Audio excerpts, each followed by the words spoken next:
Hey guys, we're back. Part two, building wealth. I want you to really understand this is a very, very fun thing to do. It can seem intense and it can seem like there are a lot of intelligent things you need to learn, but the funny thing about money is it's really very simple. And once you digest some of the basic concepts, you can start to graduate your level of responsibility in wealth.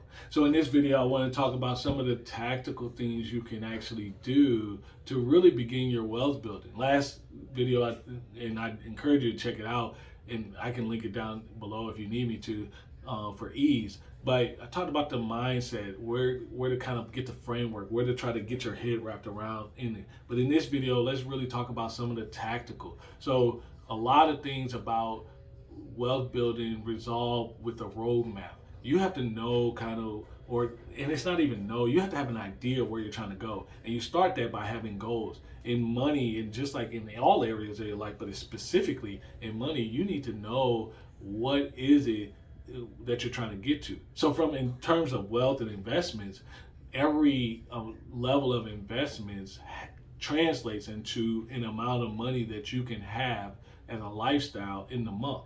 So you need to say, hey, if I set up this stream of income coming in and I didn't have to work, what would be a comfortable lifestyle amount that I want? And how much does that present with me now? And it doesn't matter, it can be more than you make, but just kind of be realistic. And I want you to think of this in terms of, hey, I'm in this process, I'm going to pay off my primary home, so I'm not going to have a mortgage. So if I don't have a mortgage, I want to know what is the amount that I would like to have, and I don't have to work for it. And just be honest and realistic. Please don't go to the extreme of $30,000, $50,000. That's great. Those are ambitious goals. But I'm saying just really look at your lifestyle. How much do I need to do the things I want to do? I can give to some of the charities, support people that I want to support, travel. I don't have to pay a mortgage. I will have to pay some electricity, all that type of stuff. But I really want you to think about what is that number. And then just for kicks, there's a couple different ways I want you to look at how you're going to get that money. I want you to look at, hey, if I just invested my money in the stock market, how much of a nest egg I need. It's said that in order to have the same amount of income you have right now, the equation for financial independence is 25 times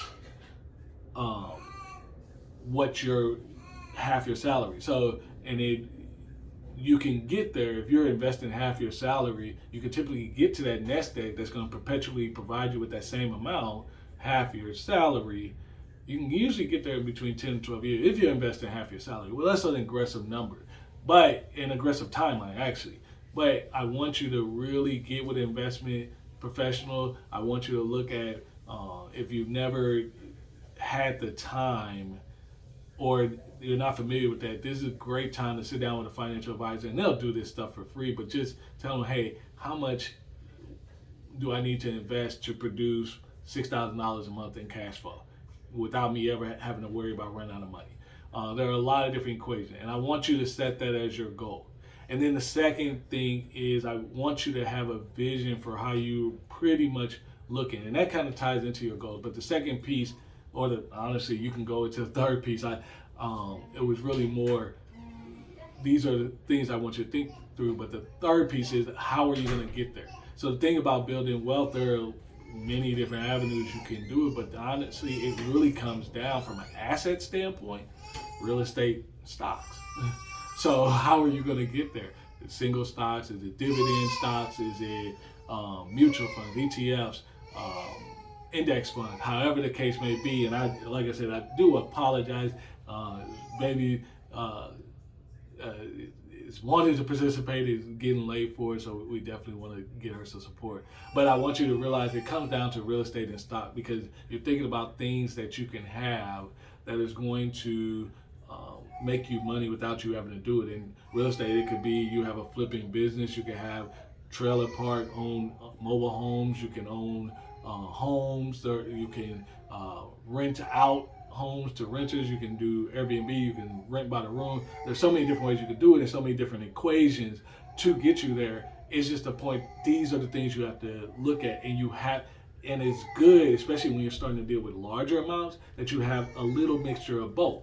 So, and even stocks, you might have a little bit of crypto in there for diversity. But the point is, I want you to understand which one do you favor, and the one that you favor, that means you have to go learn and educate yourself more on the other one. So for me, one of the things that I really drew to was actually stocks, because I realized how easy it was to start.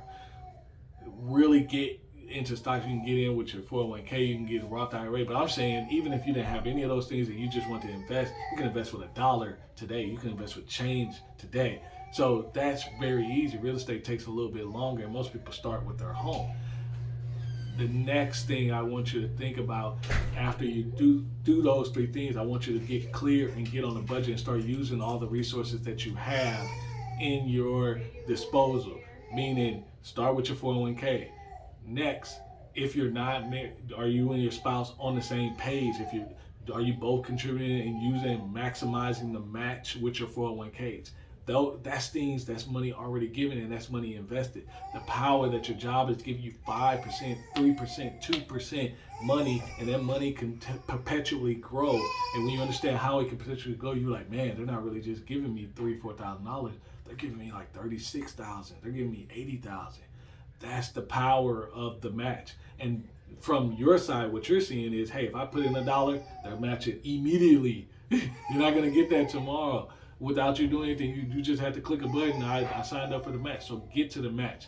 Next, after you get to the match, and after you got on a budget and you look at all your expenses, next I want you to trim down your expenses and not get rid of things, but I want you to get creative with how can you make your life simplified, but what are ways you can transition and not be paying for some of the same services but still get the same quality of life. So that could be partnering up with family and doing a community approach to bills, streaming services, things like that. That could be volunteering at the gym instead of paying for the membership so that you get access to the gym.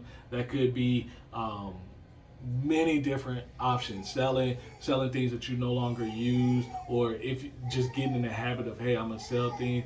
It's a lot of different ways you can do it.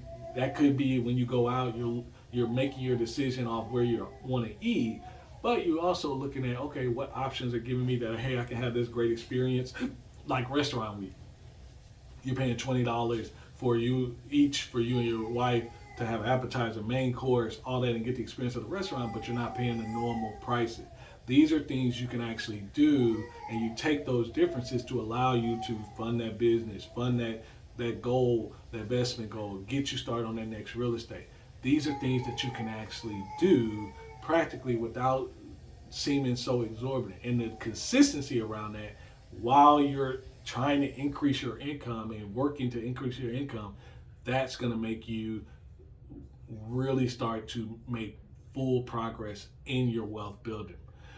The next thing I want you to think about is, if your spouse is on board, I really want you to look at your full situation, but I really want you to get comfortable and start having a conversation about how you can maximize your taxes with a CPA. So it's going to be very important that you actually do and sit down, because as you grow, your tax situation will change, and it's going to be important that eventually you'll start make decisions based on what taxes, how that's going to affect your tax situation rather than what you feel like, or you're going to look at a mix of both and still do it. So I want you to follow these steps in a tactical plan. I want you to go out and tactically win.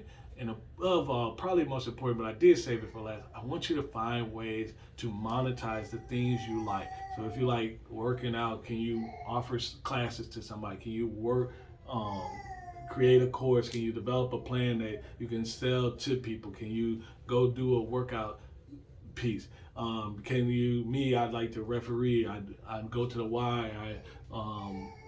Leadership. I continually grow in leadership at my job, and it's allowing me to continue to develop to new levels. And then throughout all these, I'm consistently harnessing my skill and constantly aware of the value of my skill set, so that I need to make sure that I'm properly compensated on each one.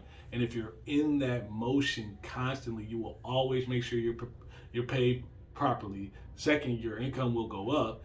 And third, you will always have more money invested. And then as you prepare for investing, I want you to make sure you always have an emergency fund wherever you're comfortable. Usually 6 to 9 months is where I say, but as you're drilling down your expenses, your 6 to 9 months honestly will probably look like a year. But it's important that you have this cash on the side, so when something does happen, you don't need to unplug your investments. You can get a problem fixed very quickly and keep your plan in motion. I hope this tactical steps will help you as you start to really think about your wealth building and what are you going to do. And if you're starting right now fresh, hey, it's okay. The problem is not when you start. The problem is that you started. And then once you start, it's about how can you keep going and can you not get derailed? Because honestly, you're still going to have problems and issues come up. Just don't derail. If you fall off, just get back on. I hope you guys like these steps, and if you like this video, please let me know in the comments. Go ahead and like it if you like it. Share it with a friend if you really like it. And please subscribe to the channel if you enjoy this content. I can't wait to see you guys in the next video.